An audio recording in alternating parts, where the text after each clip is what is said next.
عدوان إلا على الظالمين اللهم صل على سيدنا محمد وعلى آله وصحبه أجمعين اللهم افتح قلوبنا في طلب العلم Ya Allah, Ya Rahman, Ya Rahim, bukakanlah pintu-pintu hati kami untuk menerima ilmu-Mu, Ya Allah. Warzuqnal ikhlasa fihi, dan kurniakanlah keikhlasan dalam hati kami ini, Ya Allah. Wal amal bihi wan nashra bihi hatta ya'tiyana al-yaqin. Ya Allah, berikanlah kami kemampuan untuk sama-sama kami beramal. Seterusnya mampu untuk menyebarkan kebaikan ilmu ini sehingga mana nyawa kami diambil satu hari nanti. Amin, amin, amin ya rabbal alamin. Alhamdulillah, syukur pada Allah Subhanahu wa taala. Pada malam ni sama-sama dapat untuk kita melaksanakan kewajipan sembahyang berjamaah dan seterusnya meneruskan untuk niat i'tikaf di dalam masjid dan juga sama-sama juga untuk kita pakat-pakat mengaji berkaitan tentang kisah hidup para sahabat Nabi radhiyallahu anhum ajma'in. Dan insya-Allah pada malam ni kita akan teruskan lagi untuk perbincangan berkaitan tentang sahabat Nabi yang nombor 12, muka surat 93. Maknanya nak dekat 100 dah. Kita duk baca satu persatu. Kita dah masuk sahabat Nabi yang nombor 12, muka surat 93. InsyaAllah kita akan membincangkan dan juga kita akan ambil kisah menarik daripada kehidupan sahabat Nabi yang bernama Sayyidina Abdullah bin Mas'ud. Sayyidina Abdullah bin Mas'ud. Ada satu hadis yang diriwayatkan daripada Imam Bukhari dan juga Imam Muslim. Daripada Abdullah bin Mas'ud, satu hari dia mendengar daripada Nabi sallallahu alaihi wasallam. Nabi sebut, khairun nasi qarni. Sebaik-baik manusia iaitulah qarni. Qarni ni apa dia? Kalau kita tengok balik dalam syarah An-Nawawi disebut Al-Qarni ni maknanya kurunku. Iaitulah sahabat. Imam Nawawi sebut as-sahabat. Sebaik-baik manusia ni adalah qarni. Kurun, iaitulah satu kurun pada zaman Nabi yang dikelilingi oleh para sahabat Nabi. Sahabat Nabi kita kata banyak benar itu.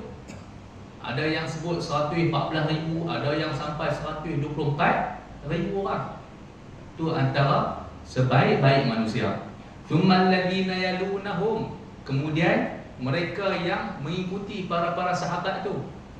Imam Nawawi sebut, Nabi ulang 2 kali ya. Tsummal ladzina yalunahum, tsummal ladzina yalunahum. Nabi ulang 2 kali. Siapa yang pertama tu? Yalunahum, disebutkan oleh Imam An-Nawawi, disebutkan at-tabi'in, para pengikut kepada para sahabat. Dan tsummal ladzina yalunahum, yang kedua tu disebutkan adalah tabi' at-tabi'in, yang mengikut para tabi'in. Jadi ini antara satu hadis yang diriwayatkan daripada Sayyidina Abdullah bin Mas'ud. Baik. Nama sahabat Nabi yang bernama dengan Abdullah pernah kita duk tanya sebelum ni lah. Ingat lagi tak sahabat Nabi yang bernama Abdullah? Antaranya Sayyidina Abdullah bin Mas'ud, Abdullah bin Abbas, Abdullah bin Abi Quhafah. Ini siapa dia? Sayyidina Abu Bakar As-Siddiq. Ini jarang kita sebut nama Sayyidina Abu Bakar As-Siddiq itu sebagai Abdullah. Kita ambil gelaran dia lagi famous berbanding dengan nama sebenar dia, Abdullah bin Abi Quhafah. Ada banyak lagi sahabat-sahabat Nabi yang bermula dengan Abdullah. Dan di kalangan sahabat-sahabat Nabi, ada sahabat-sahabat Nabi yang di kalangan kanak-kanak. Nah, di kalangan kanak-kanak, contoh dia siapa dia? Abdullah bin Mas'ud. Siapa lagi sahabat Nabi? Iaitulah Sayyidina Ali. Ada lagi, siapa lagi? Zubair bin Awam. Kemudian kalau ikut lagi Anas bin Malik. Itu tak apa, tu di Madinah Al-Munawwarah, baru masuk Islam. Jadi kisah dia yang kita nak ambil Sayyidina Abdullah bin Mas'ud. Sayyidina Abdullah bin Mas'ud, ibu ayah yang dirahmati oleh Allah Subhanahu wa taala, yang saya sebut tadi muda tu muda terang mana masuk Islam. Dia umur dia beza dengan Nabi SAW dalam usia 26 tahun, lebih muda berbanding dengan Nabi. Maknanya Nabi ketika mana umur 40 tahun, dia baru umur dalam 14 tahun. Nah, kita hari ini umur 14 tahun ni kita tahu dah ibarat macam mana tingkatan 2 lah. Tingkatan 2 nak masuk tingkatan 3. Dan dalam masa yang sama juga, walaupun dia ni antara salah satu orang yang disebutkan as-sabiqunal awwalun, golongan-golongan sahabat yang antara terawal masuk Islam. Ada yang sebut orang yang ke-6 masuk Islam. Ada yang sebut di kalangan 15 ataupun 15 orang sahabat Nabi yang terawal masuk Islam, antaranya Sayyidina Abdullah bin Mas'ud. Dan selain itu juga, dia ni mempunyai watak dia, satu badan, anggota fizikal dia, badan dia agak kecil. Badan dia kecil. Badan dia kecil nak berbanding dengan sahabat-sahabat Nabi yang lain. Dia ni agak kecil. Dan ada satu kisah, dia pernah naik pokok. Ada yang sebut pokok arak. Pokok arak ni kerana pokok kayu suri lah. Diriwayatkan dia naik dekat satu pokok tu. Dan waktu mana dia naik satu pokok, sahabat-sahabat lain pakat duk gelak. Sebab apa? Nampak betih dia yang halus tu. Nak banding dengan betih sahabat-sahabat lain yang gagah perkasa tu, kalahlah dia. Dia ni nak ibarat macam mana kita lah, orang Melayu ni halus-halus je. Nampak duk atas tu, depa sampai tergelak, nampak macam halus sangat kaki dia, betih dia. Agaknya bakat-bakat pegang betih masing-masing, halus juga besar kan. Jadi kalau kata halus itu lebih kurang macam yang tubuh badan Sayyidina Abdullah bin Mas'ud. Dan sahabat-sahabat pun biasalah, mereka pun gelak dengan Abdullah bin Mas'ud, betih dia. Kemudian Nabi kata, apa yang kamu gelakkan ni? Ni duk gelak pasal apa ni? Kemudian mereka beritahu, wahai Rasulullah, kami nampak betih dia halus. Kemudian Nabi SAW beritahu, sesungguhnya kedua betih Sayyidina Abdullah bin Mas'ud ni, kalau kata nak timbang dengan Bukit Uhud, lagi beratnya pahala kebaikan Sayyidina Abdullah bin Mas'ud berbanding dengan Jabal Uhud. Ibu ayah yang dirahmati oleh Allah, selain pada itu juga Sayyidina Abdullah bin Mas'ud disebutkan sahabi, satu orang sahabat, wa faqih, dan juga satu orang sahabat Nabi yang faqih. Dan juga disebutkan wa muqri, orang-orang yang sahabat Nabi yang membaca Al-Quran, suka baca Al-Quran. Wa qari, orang yang membaca Al-Quran, bahkan memperlagukan bahasa-bahasa Al-Quran. Sahabat Nabi yang disebutkan juga wa muhaddith, periwayat hadis. Selain daripada itu juga disebutkan wa sahibun na'lai, Nabi SAW, sahabat Nabi yang duk bawa kasut Nabi.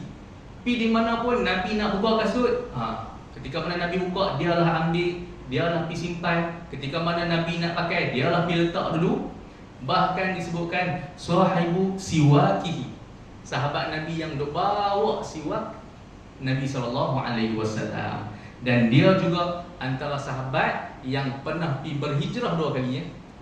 Yang pertama sekali pernah pergi berhijrah ke Habsyah, dan yang kedua pernah pergi berhijrah ke bumi Madinah Al-Munawwarah. Dan dialah sahabat Nabi yang bernama Abu Abdurrahman bin Abdullah bin Mas'ud, ayah kepada Abdurrahman. Dia ada anak seorang yang bernama Abdurrahman, jadi digelarkan Abu Abdurrahman bin Abdullah bin Mas'ud Al-Hudhali. Baik, apa yang Nabi SAW sebutkan tentang sahabat Nabi ini yang bernama Sayyidina Abdullah? Walaupun orang dia tubuh kecil ya, tapi kepandaian dia melebihi, alim dia melebihi daripada sahabat-sahabat Nabi yang lain. Nabi sebut, sesiapa yang ingin membaca Al-Quran sesegar ia diturunkan, maka bacalah seperti mana bacaan Ibnu Ummi Abd. Nabi sebut, man sarrahu an yaqra'al Qur'an ratban kama nazal falyaqra'ahu ala qira'ati Ibni Ummi Abd. Siapa-siapa yang nak baca Quran tu macam mana fresh baru diturunkan, maka turutilah, dengarlah bacaan daripada Sayyidina Abdullah bin Mas'ud. Dan dia juga antara kalau kita tengok ketika mana yang kisah awal masuk Islam, ni kita baru mula tengok dalam kitab kita, waktu mana Sayyidina Abdullah bin Mas'ud dalam usia 14 tahun. Nah, dalam usia 14 tahun tak menghalang dia untuk mana duduk saja, harap ayah duduk menyara, harap mak saja duduk menyara. Tak, dia bukan passion tu. Dia bukan duduk saja, duduk kiranya duduk harap mak ayah beli makan, tak. Tapi dia sendiri yang pergi cari pekerjaan ketika mana usia kecil. Jadi dia ni orang-orang biasa ya. Bukan golongan bangsawan, kaum keluarga dia, kerabat-kerabat dia taklah sehebat macam mana yang kaum kerabat lain. Dia ni kabilah dia taklah ramai mana pun, dan taklah sehebat mana yang kabilah-kabilah yang lain. Tapi dalam masa yang sama, umur kita kata bahawa tingkatan 2 ni sanggup pergi cari kerja dah. Antara pekerjaan waktu tu apa dia? Belah kambing. Belah kambing. Dan pekerjaan dia adalah dia ambil pekerjaan yang belah kambing daripada satu orang tuan. Satu orang tuan ni disebut sebagai kibar musyrikin Quraisy. Satu orang yang pembesar daripada musyrik di kalangan orang-orang Quraisy. Nama dia apa dia? Uqbah bin Abi Mu'aid. Uqbah bin Abi Mu'aid. Ni kena ingat nama ni. Ni Samsi pada zaman Nabi SAW. Dan disebutkan juga, pernah dengar tak kisah waktu mana Nabi SAW tengah semayang. Ketika mana Nabi tengah semayang dekat berhampiran dengan Kaabah tu, mereka cabak siapa yang boleh ambil perut unta ni pergi lempak atas badan Nabi SAW. Ni lah Uqbah bin Abi Mu'aid. Ni tuan kepada, bos kepada Sayyidina Abdullah bin Mas'ud. Jadi waktu mana dia ni, dia tahu kata ada kisah tentang yang orang sebut kata di Mekah ni ada satu orang Nabi. Tapi dia tak ambil pot sangat lah. Dia tak ambil cakna sangat. Sebab apa? Raja dia ni duduk luar daripada pinggiran kota Mekah. Nak belah kambing ni dia tak boleh duduk tengah-tengah pekan tu. Nanti orang marah lah. Macam mana kita hari ni lah, nak belah kambing kena duduk jauh sikit pada orang, bau dia lagi. Kemudian cara dia pergi merata lagi, makan lagi. Jadi dia kena terpaksa pergi cari tempat yang jauh daripada tengah pekan Mekah ni. Jadi maklumat-maklumat tu dia tak ambil pot sangat. Sebab apa? Maklumat-maklumat tu pun dia tak tahu kenapa yang jadi dekat sekitar Mekah ni. Kemudian dalam satu ketika mana dia duduk belah kambing tu, yang tuan dia Uqbah tu, waktu mana duduk belah kambing, tiba-tiba dia perasan ada dua orang mai dekat dia. Ada 2 orang pemuda yang mai dekat dia dalam keadaan disebutkan juga hatta jaffat minhum asy-syifa, sehingga mana 2 orang ni yang mai ni dah lama dekat belah-belah yang pinggiran kota Mekah ni, dalam keadaan mulut dia ibarat macam mana mulut kering lah. Mulut kering. Tahu dah mulut kering ni memang dahaga yang beza dengan kita, mulut kita basah ataupun bibir kita ni basah. Nak banding dengan 2 orang sahabat ni yang mai dekat dia, menghalau mai dekat dia ni duduk tengah belah kambing ni, tiba-tiba dia perasan ada 2 orang dalam keadaan tengok watak tu kemas, tengok watak ni hebat, tapi dalam keadaan mulut depa kering. Kemudian tiba-tiba ada salah satu orang sebut kepada Abdullah bin Mas'ud. Apa yang depa sebut? Dia sebut, ya gulam, wahai budak. Depa tak kenal dia. 2 orang pemuda ni tak kenal pun Abdullah bin Mas'ud ni. Depa kata, ya gulam, wahai budak, ahlib lana min hadhihi syiyah. Tolonglah Sat. Mana bahasa kita lah, tolong Sat, perah susu untuk kami ni. Tolong Sat, perah susu daripada kambing-kambing kamu yang duk belah ni. Banyak-banyak kambing ni, tolonglah perah sikit. Manutfi'u bihi gham'ana. Mudah-mudahan dengan perahan susu ni boleh melegakan kehausan kami ni. Kami dah dahaga sangatlah. Kemudian apa yang keluar daripada mulut Sayyidina Abdullah bin Mas'ud.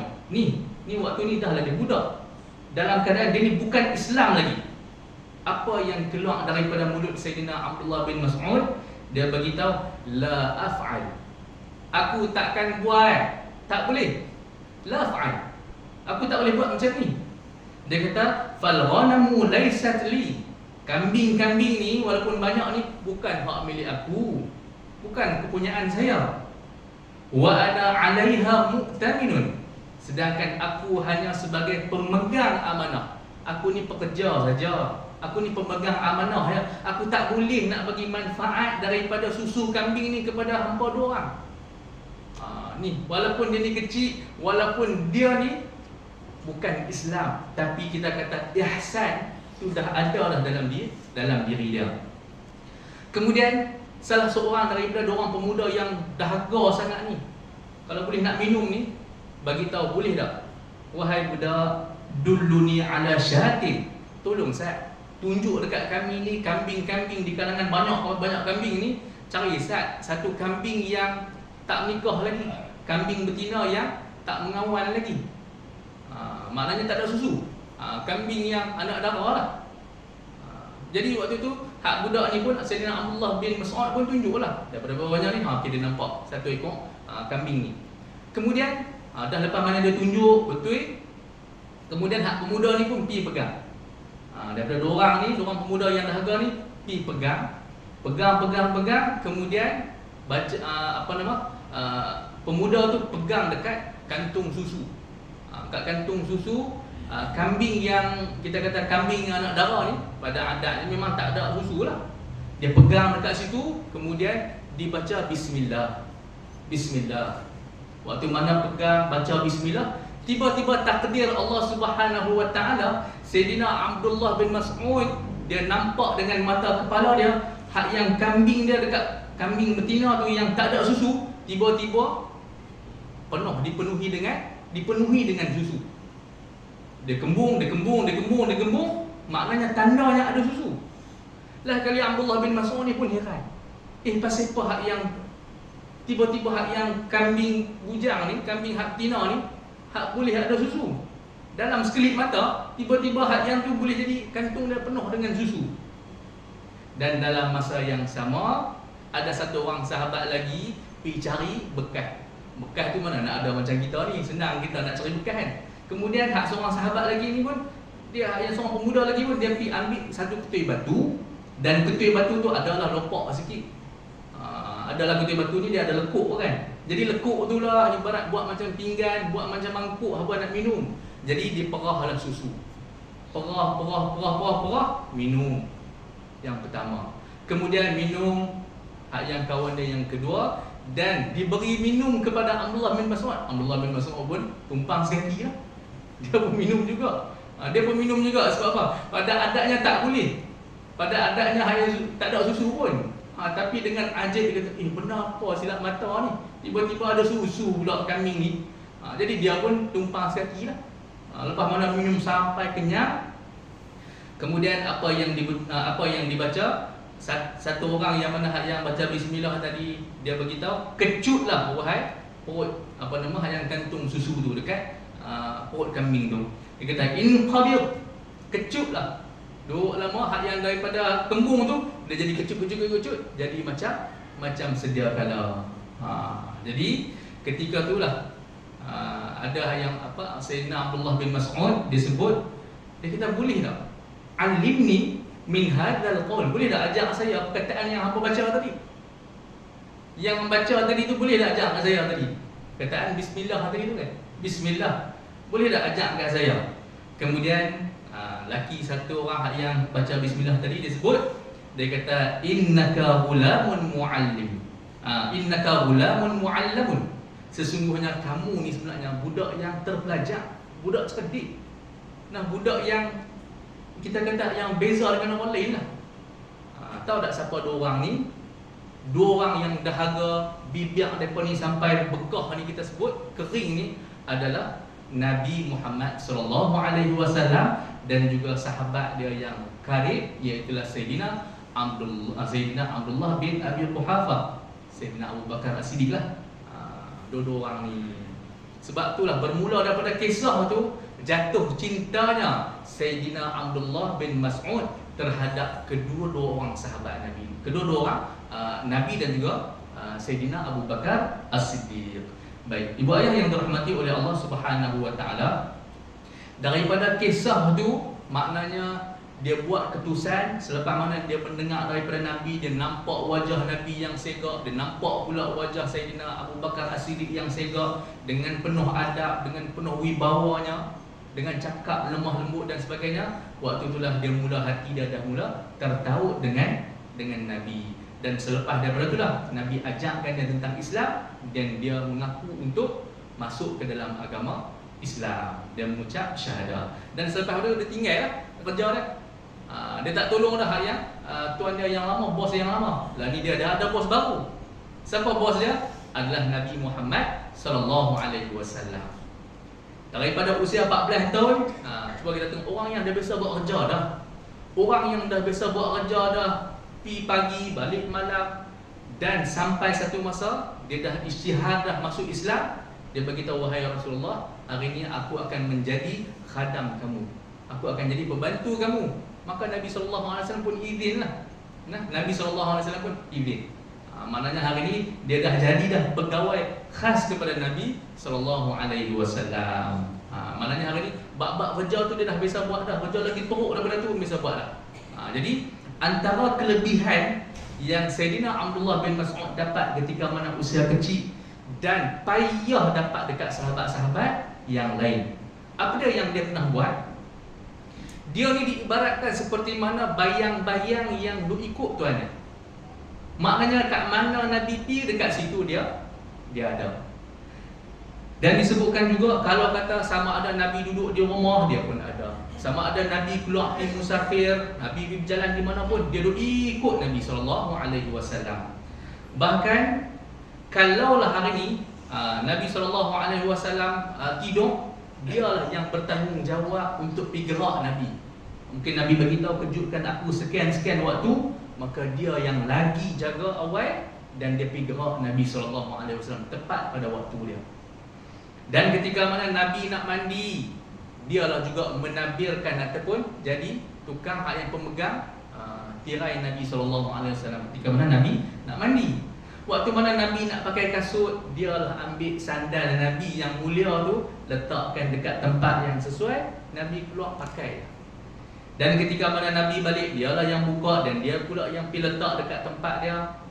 Dan disebutkan juga dia yang bawa tongkat Nabi, dia yang bawa, kita kata, kayu sugi Nabi. Dan kalau kata Nabi nak masuk dalam bilik, dialah yang orang pertama masuk dulu. Dia orang masuk dulu, dia pergi letak hamparan bagi elok, tengok apa yang patut buat selesai, barulah pelawan Nabi SAW untuk masuk. Masya Allah, tabarakallah. Hak ni antara sikit sebanyak daripada kisah dia menjadi khadam dan payah dapat kepada pengalaman-pengalaman tu yang berharga kepada sahabat-sahabat yang lain. Bahkan juga dia, Sayyidina Abdullah bin Mas'ud, banyak sangat dia tahu rahsia-rahsia Nabi.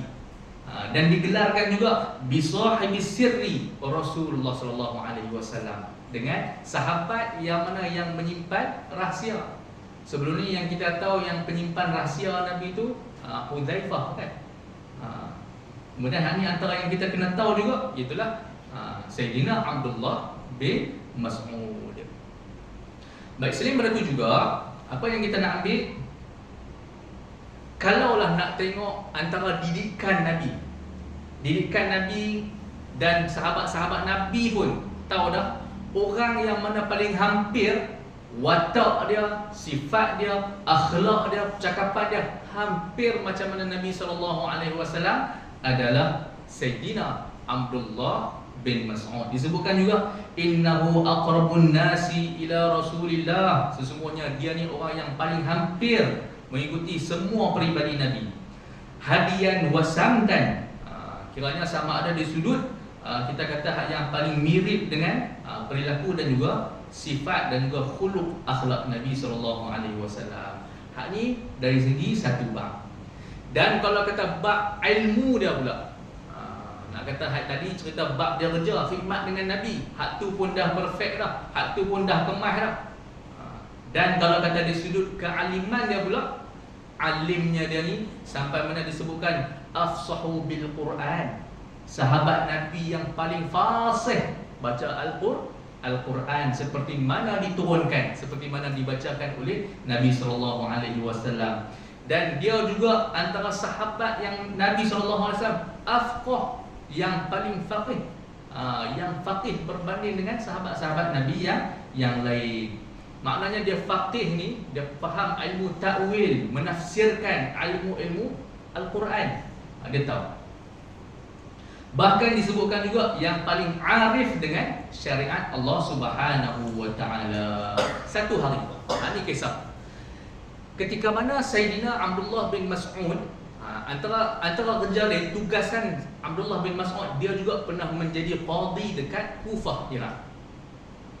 Ketika mana Sayyidina Abdullah ditugaskan untuk menjadi qadhi di sana, ketika mana waktu haji, wukuf di Arafah, ada satu orang Iraq, ada satu orang yang mai daripada Iraq, mai dekat Mekah. Ketika mana wukuf di Arafah tu, dia pergi jumpa dengan Sayyidina Umar Al-Khattab, khalifah ketika tu. Kemudian disebutkan juga, wahai Sayyidina Umar, aku tinggalkan dekat kampungku, dekat Kufah tu, ada satu orang ni duduk mengajar Al-Quran. Dia duduk mengajar Al-Quran dan juga menuliskan Al-Quran dengan apa yang dia hafal. Lepas mana Sayyidina Umar dengar kata ada satu orang yang duduk jauh daripada Madinah ni, duduk di sana mengajar Quran, lepas tu pula suruh tulis Quran dengan apa yang dia hafal, Sayyidina Umar Al-Khattab marah. Takut-takut hafalan tu salah, takut-takut Quran yang dia baca, kalau kata ada hafalan daripada dia tu ada terguguk ke, ada jatuh ke, maknanya Quran yang ditulis di sana tu akan habislah. Maknanya tak lengkap lah, tak sempurna, bahkan takut-takut rosak. Jadi selepas mana disebutkan, tahu tak siapa dia yang duk menulis Quran dekat sana tu, duk mengajar orang untuk menulis Quran di sana tu? Dia adalah Abdullah bin Mas'ud. Selepas mana Sayyidina Umar mendengar kata yang duk hafal, yang duk mengajar dekat sana tu Sayyidina Abdullah bin Mas'ud, dan dia cool balik. Dan dia reda balik, dia tenang balik. Dia kata, sesungguhnya, dia kata, semoga kamu dirahmati oleh Allah Subhanahu wa taala. Demi Allah, saya tak tahu ada tak lagi sahabat yang masih hidup yang lebih layak berbanding Sayyidina Abdullah bin Mas'ud untuk mengajarkan Al-Quran. Dia kata, selepas daripada tu, dia kata, saya nak ceritakan dekat kamu satu kisah. Ni Sayyidina Umar yang cerita dekat, ada satu orang pemuda yang mai daripada Kufah ni. Dia kata, satu malam saya, Sayyidina Umar dan juga Sayyidina Abu Bakar dan juga Nabi SAW duduk tengah bincang pasal hal umat lah. Kemudian ketika mana yang Nabi dah bincang, dah selesai dah, dalam perjalanan balik, ni di Madinah, dalam perjalanan balik, Nabi terdengar satu orang yang duduk baca Quran dalam satu tempat, dalam masjid. Dalam masjid tu, biasalah kita faham, waktu zaman Nabi ni lampu bukan ada lampu macam kita ni. Lampu solar lah, apalah semua, bukan ada macam kita. Jadi mereka tak tahu siapa dia yang baca Quran tu, tak tahu siapa yang baca Quran tu. Kemudian mereka duduk dengar, baca sedap sangat ni. Baca sedap sangat sampai mengasyikkan, dan juga kita kata hak yang Khalid yang duduk dengar. Duduk dengar siapa ni, tuan tubuh tak perasan pun siapa dia duduk baca Quran tu. Tapi suara tu duduk dengar, sedapnya tu sampai Nabi dan juga dua orang sahabat lagi ni terpegun duduk dengar. Kemudian barulah ni nak kata Nabi SAW dia cap sahabat dia, khadam Nabi, pembantu dia daripada umur kecil lagi dah bersama dengan Nabi. Nabi bagi tahu, dia kata, man sarrahu an yaqra al-Quran ratban kama nazal. Siapa-siapa yang ingin membaca Al-Quran sesegar ia diturunkan, bacalah seperti mana bacaan Ibnu Ummi Abd, bacalah seperti mana bacaan Abdullah bin Mas'ud. Barulah dua orang sahabat ni Nabi tahu, kata oh hak ni rupa-rupanya yang baca sedapnya adalah Sayyidina Abdullah bin Mas'ud. Selepas daripada baca Quran dah selesai dah, kemudian Abdullah bin Mas'ud duduk baca doa. Nah, maknanya Nabi tak pergi mana lagi. Dua orang sahabat Nabi itu pun tak pergi mana lagi. Duduk di jauh ni, duduk kat jauh sikit, luar daripada masjid ni. Kemudian ketika tu Sayyidina Abdullah bin Mas'ud berdoa untuk minta doa. Kemudian apa yang Nabi bagi tahu? Nabi sebut sal tu'ta. Nabi ulang 2 kali. Sal tu'ta. Mintalah tu'ta. Kamu akan diberi, wahai Abdullah bin Mas'ud. Nabi ulang 2 kali. Mintalah, kamu akan diberi dengan permintaan kamu tadi. Kemudian selepas mana habis daripada bahkan Nabi SAW mengaminkan doa daripada Sayyidina Abdullah bin Mas'ud. Nabi kata Sal, mintalah wahai Abdullah bin Mas'ud, pasti akan diperkenan, dimakbulkan oleh Allah Subhanahu wa taala. Selepas daripada tu Sayyidina Umar Al-Khattab yang duduk bersama dengan Nabi, dalam hati dia kata, esok pagi ni aku ni awal-awal lagi nak pergi cerita dekat Abdullah bin Mas'ud yang kata Nabi aminkan doa dia. Esok awal pagi ni, subuh-subuh tu, saya nak pergi berjumpa dengan Abdullah bin Mas'ud, nak cerita kejadian semalam. Mai menjelang esok pagi, waktu mana dia nak pergi sebut kepada Abdullah bin Mas'ud kisah yang Nabi SAW dengar, dan juga hadis daripada Nabi SAW yang cerita tentang siapa-siapa yang nak dengar bacaan Al-Quran ni, nak ingin baca Al-Quran ni, bacalah sesegar seperti mana bacaan Sayyidina Abdullah bin Mas'ud tu, nak cerita yang tu lah. Nak abang kata hak ni pengiktirafan daripada Nabi ni. Tengok ada sahabat Nabi yang lain yang bernama Sayyidina Abu Bakar As-Siddiq, lebih awal lagi mendahului daripada Sayyidina Umar. Awal lagi. Nah, Sayyidina Abu Bakar lagi awal. Lepas daripada tu Sayyidina Umar bagi tahu, dia kata Sayyidina Abu Bakar ni, dia kata saya ni tak pernah berjaya untuk berlawan dengan Sayyidina Abu Bakar. Dalam bab-bab ni maknanya Sayyidina Abu Bakar lagi awal dalam bab-bab kebaikan. Baik. Selain daripada itu juga yang kata hebatnya Sayyidina Abdullah bin Mas'ud, sampai mana dia boleh sebut wallahi alladhi la ilaha ghairuh, demi Allah tidak ada Tuhan melainkan Allah. Ma nazalat min kitabillah, apa-apa yang diturunkan daripada ayat-ayat Allah Subhanahu wa taala ni, illa wa ana a'lamu aina nazalat. Semua yang turun tu aku boleh tahu. Aku boleh tahu dekat mana wahyu Allah Ta'ala tu diturunkan. Hebat tak? Hebat. Dia boleh tahu asbab nuzul, dia boleh tahu hak ni, kisah-kisah ni semua dia boleh tahu. Wa a'lamu fima nazalat, dan aku boleh tahu sebab apa ayat-ayat ni diturunkan. Dan disebutkan juga, kalaulah hari ni saya boleh tahu ada orang yang lebih memahami, lebih hebat Al-Qurannya berbanding dengan saya, pasti saya akan pergi belajar dekat dia. Kalau kata hari ni ada lagi yang hebat berbanding dengan hari ni yang saya tahu ni, maknanya saya akan pergi belajar dengan dia. Ini nak cerita bukan dia riak lah, bukan dia riak, bahkan dia nak cerita kata hakikat yang sebenar kealiman sahabat Nabi yang bernama Sayyidina Abdullah bin Mas'ud, yang asal dulu pengembala kambing ya. Nak kata Islam ni dia boleh angkat martabat dengan kemuliaan sahabat Nabi ni, dengan mengaji, berdamping dengan orang yang baik. Hari ni kita macam tu lah. Hari ni kita macam tu lah. Kiranya berdamping dengan orang yang baik, insya-Allah kebaikan-kebaikan tu akan tempiah dekat kita. Dan ketika mana dalam satu musafir, Sayyidina Umar Al-Khattab dia bersama dengan satu kafilah dia, satu dagangan dia, satu tim dia nak keluar musafir. Dalam satu musafir ni, dalam kita kata tengah-tengah malam, dahlah kita tahu mana nak ada jalan raya macam mana kita hari ni. Kita boleh nampak lah, hak ni hak grup musafir daripada sana. Depa ada dua kafilah yang tiba-tiba terserempak. Waktu mana dua kafilah ni terserempak jumpa, depa tak perasan siapa yang di kalangan depa ni. Kemudian Sayyidina Umar bagi tahu dekat sahabat dia yang lain, cuba tanya Ustaz. Dia kata cuba tanya Ustaz dekat grup sana tu. Cuba tanya Ustaz dekat kafilah yang satu lagi, min ainal qaum, daripada mana kaum kamu ni? Dia kata sebut apa? Kamu ni semua ni mai daripada mana? Kamu semua ni mai daripada mana?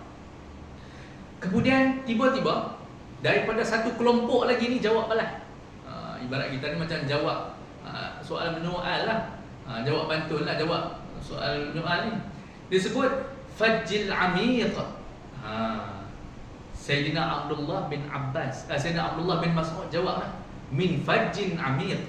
Ni Fajjin Amiq ni maknanya hanya ambil bahasa Quran. Ditanya dengan satu soalan, dibalas dengan bahasa Al-Quran. Hebatnya Sayyidina Abdullah bin Mas'ud. Hak satu kumpulan ditanya, daripada mana ni? Kemudian dijawab, Fajjin Amiq, daripada pedalaman yang dalam. Daripada tempat yang jauh lah, pedalaman. Kemudian Sayyidina Umar tiba-tiba dengar jawapan tu, dia tertarik lah. Dia kata cuba tanya lagi. Kemudian aina turidun, hampa nak pergi kat mana? Kemudian dijawab oleh Sayyidina Abdullah bin Mas'ud, dijawab ila baitil atiq. Bahasa Quran juga ni. Ni kiranya ayat Quran, ila baitil atiq, nak pergi ke Baitullah. Kemudian Sayyidina Umar terpegun lagi dengan jawapan yang kedua ni, menggunakan bahasa Al-Quran untuk jawab soalan dia. Kemudian Sayyidina Umar bagi tahu lagi dekat rombongan dia. Kemudian dia sebut inna fihim aliman. Sayyidina Umar bagi tahu, dia kata dengan dua jawapan yang dibalas ni, pasti di kalangan mereka ni ada satu orang yang alim tentang Quran. Kemudian Sayyidina Umar tanya lagi. Suruh dia tanya, suruh rombongan dia tanya, cuba tanya kat dia, ayyul Qur'ani a'zam. Dalam ayat Quran, mana ayat Quran yang paling agung? Kemudian dijawab oleh Sayyidina Abdullah bin Mas'ud, Allahu la ilaha illa huwal hayyul qayyum. Ni ayat kursi. Ayat kursi yang kita duk baca. Kemudian Sayyidina Umar dengar ni, alim sungguh yang berjawab ni. Hebat sungguh orang yang jawab ni. Kiranya ayat Quran yang paling agung adalah ayatul kursi. Kemudian Sayyidina Umar bagi tahu, tanya mereka lagi. Ayyul Qur'ani ahkam. Ayat Quran manakah yang paling jelas? Kemudian dijawab oleh Sayyidina Abdullah bin Mas'ud, surah An-Nahl ayat 90. Innallaha ya'muru bil 'adli wal ihsan wa ita'i dzil qurba wa yanha 'anil fahsya. Yang kita duk baca dalam khutbah kan, kita duk dengar kan. Sesungguhnya Allah Ta'ala menyuruh berlaku adil dan berbuat kebaikan serta memberi bantuan kepada kaum kerabat. Tak puas lagi Sayyidina Umar, tak puas lagi dengan soalan tu. Tanya lagi. Tanya Ustaz dekat mereka, ayyul Qur'ani ajma'. Ayat Quran manakah yang paling menyeluruh? Kemudian Sayyidina Abdullah bin Mas'ud balas balik dengan surah Al-Zalzalah ayat 7 hingga 8.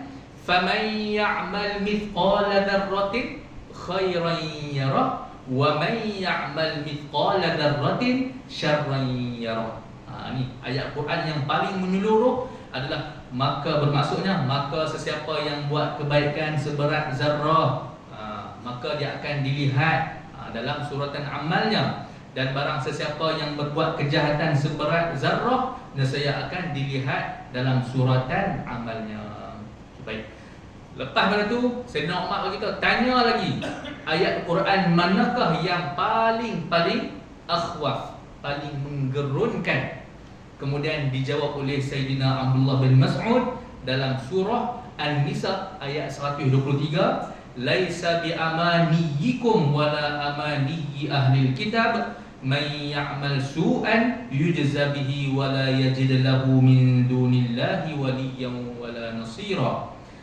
Balasan yang baik yang dijanjikan oleh Allah itu tidak akan didapati hanya dengan angan-angan kamu semata-mata, dan tidak pula dengan angan-angan ahli kitab Yahudi dan juga Nasrani, Sesiapa yang melakukan kejahatan, ia akan dibalas dengan kejahatan itu, dan ia pula tidak akan mendapat selain daripada Allah Subhanahu Wa Taala seorang pun yang akan melindunginya, dan tidak ada juga yang dapat menolongnya. Maknanya hari ini ayat yang paling takut paling menggurunkan. Maknanya siapa-siapa yang buat kejahatan pasti akan dibalas dengan balasan yang buruk dekat akhirat sana.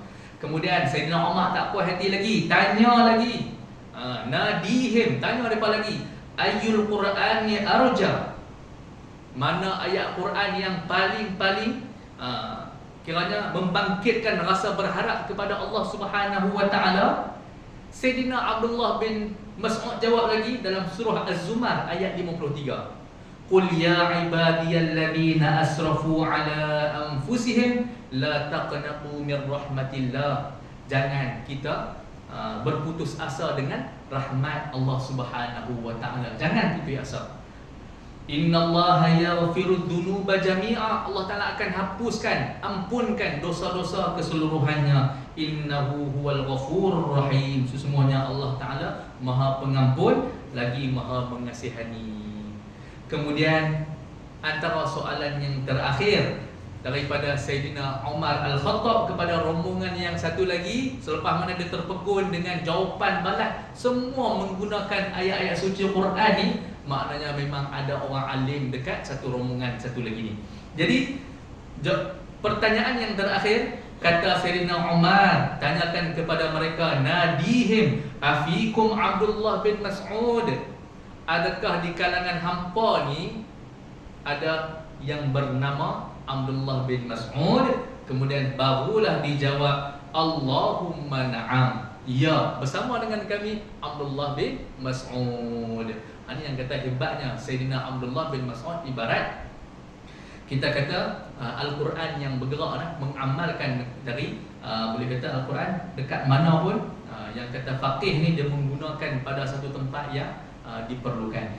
Baik, selain daripada itu juga Sayyidina Abdullah bin Mas'ud, antara kisah walaupun dia kecil tapi dia ni antara yang mempunyai sifat yang berani ya. Walaupun dia halus nak banding dengan sahabat-sahabat yang lain, nak banding dengan pembesar-pembesar orang musyrikin Mekah, dia ni berani ya. Bahkan dia ni qari, dia ni alim, abid, suhud, bahkan gagah dan juga tegas disebutkan dalam ni. Dan satu kisah yang mana membuktikan kata dia ni memang berani ketika mana di Mekah. Waktu mana di Mekah tak ramai orang masuk Islam. Dekat Mekah tak ramai orang masuk Islam. Dan ketika mana tak ramai orang masuk Islam tu, ada di kalangan sahabat-sahabat.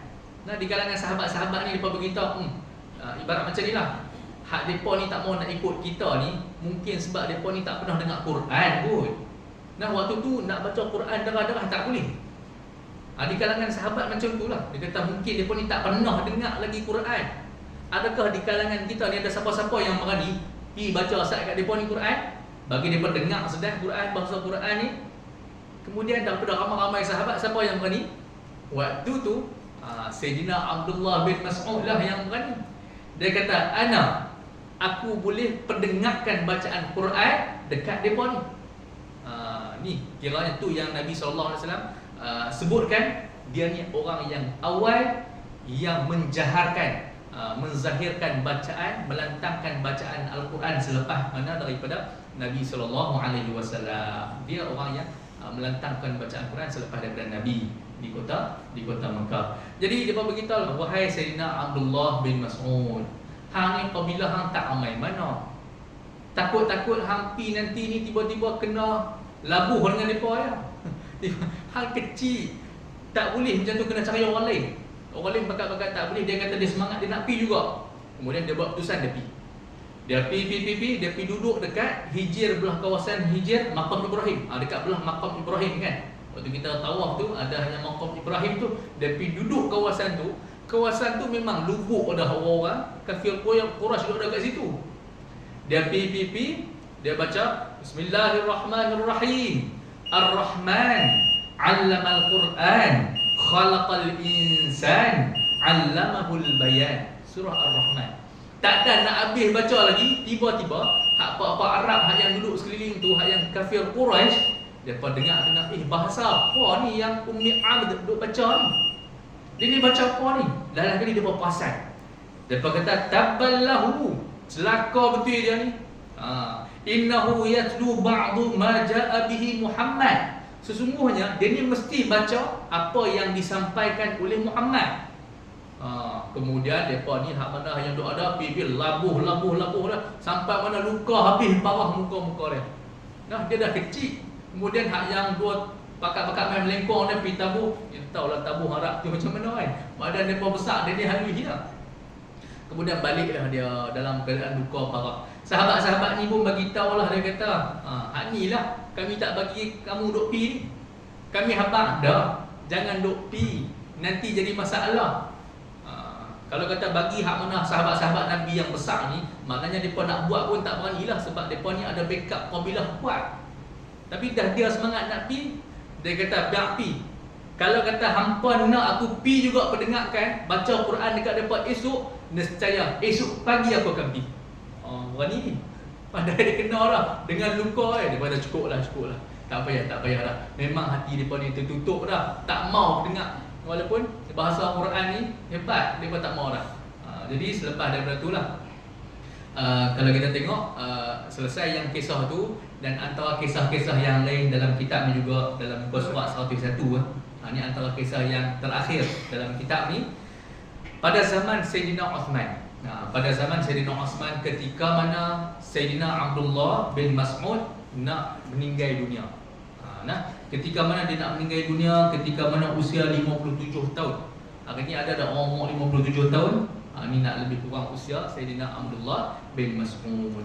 Jadi ketika mana dalam usia 57 tahun, waktu mana dia sakit nazak di bumi Madinah ni, Sayyidina Uthman bertanya dengan Sayyidina Abdullah bin Mas'ud, "Ma tashtaki?" Dia kata, "Wahai Abdullah bin Mas'ud, apa yang kamu nak adukan kepada saya? Aku dah main ziarah ni. Apa yang kamu nak adu, nak cerita apa dekat saya ni?" Kemudian dia bagi tahu, "Hari ni aku nak adukan kepada kamu zunubi, dosa-dosa aku. Yang aku nak adu kepada kamu ni dosa-dosa aku. Kalau hari ni kita nak wasiat apa? Ni ada lah bendang ni sekian, bendang ni sekian ni, tanah kereta lah nanti bedak elok-elok lah apa semua. Tapi tak, antara benda yang dia takut, yang dia nak cerita adalah yang dia bimbang zunubi, dosa-dosa dia. Dosa-dosa dia. Kemudian selain pada tu lagi, fama tashtahi, benapa lagi selain daripada dosa tadi? Benapa nak cerita? Dia kata, rahmatun min rabbi, rahmat daripada Tuhanku. Hak ni yang aku nak, rahmat daripada Allah Subhanahu wa taala. Kemudian selain pada tu lagi dia kata, la hajatan li. Dia kata, benapa lagi? Kalau macam tu wahai Sayyidina Abdullah bin Mas'ud, dia kata, adakah saya perlu keluarkan perintah untuk bagi peruntukan dekat kamu wahai Abdullah bin Mas'ud? Yang mana peruntukan tu, gaji tu, allowance tu kamu tak ambil. Hari ni sebenarnya zaman Nabi dah ada dah sahabat Nabi yang tak ambil gaji, tak ambil allowance, ada dah. Antaranya kisah Sayyidina Abdullah bin Mas'ud, dia tak ambil allowance dia waktu mana dia bekerja. Dia kata, kamu ni yang kamu enggan ambil sejak beberapa tahun, aku nak serah balik peruntukan yang kami bagi dekat kamu. Dia kata, la hajatan li bi, aku tak berhajat pun dengan benda tu wahai Sayyidina Uthman. Aku tak mau benda tu. Dia kata, Sayyidina Uthman beritahu, kalau kata ada peruntukan ni, ada duit ni, bolehlah hang bagi dekat anak-anak perempuan kamu ni. Bolehlah bagi dekat anak-anak perempuan kamu. Kemudian saya jawab Sayyidina Abdullah bin Mas'ud, dia beritahu, atakhsha ala banatil faqr, adakah kamu takut anak-anak perempuan aku ni akan jadi fakir? Dia tanya balik, adakah kamu takut anak-anak aku ni akan dibiarkan fakir? Dia kata, sesungguhnya, Abdullah bin Mas'ud jawab apa? Inni amartuhunna an yaqra'na kulla lailatin suratul waqi'ah. Sesungguhnya aku dah arahkan anak-anak perempuan aku ni, sebelum mana mereka tidur pada setiap malam, mereka kena baca suratul waqi'ah. Sebab apa? Dalam satu hadis disebut wa inni sami'tu Rasulullah, sesungguhnya aku mendengar hadis daripada Nabi sallallahu alaihi wasallam, man qara'al waqi'ah, siapa-siapa yang membaca surah waqi'ah kulla lailatin, pada setiap malam, lam tusibhu faqatun abadan, tidak akan menimpa dia kefakiran. Kefakiran selama-lamanya. Jadi ini boleh bacalah selain daripada surah Tabarak tu, surah Al-Mulk, baca surah Al-Waqi'ah. Kalau kata di derang, pelajar-pelajar derang malam-malam habis daripada surah Al-Mulk, mereka akan sambung dengan surah Al-Waqi'ah.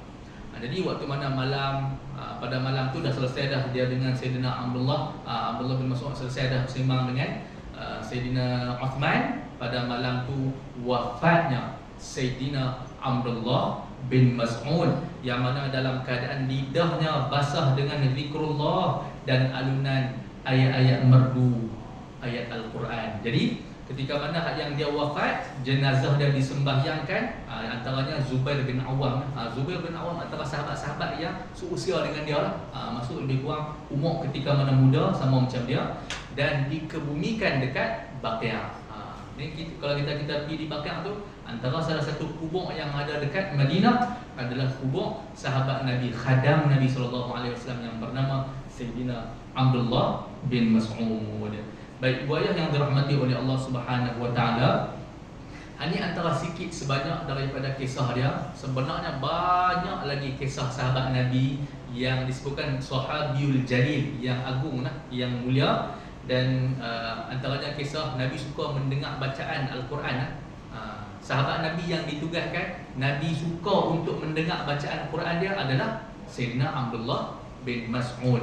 Dan ketika mana Nabi suruh, wahai Abdullah, dia kata iqra', dia kata iqra' alayya al-Quran, wahai Abdullah, tolong Sa'd baca Sa'd dekat saya, dekat Nabi sallallahu alaihi wasallam Quran. Kemudian Sayyidina Abdullah bin Mas'ud pun heran. Dia kata iqra' alayka wa alayka unzil, adakah saya yang patut baca kepada kamu, sedangkan Quran ni yang turun ke atas kamu wahai Rasulullah, kamu lagi tahu, kamu lagi alim berbanding dengan aku. Nabi sebut qala inni uhibbu, sesungguhnya aku suka untuk mendengar bacaan-bacaan Al-Quran.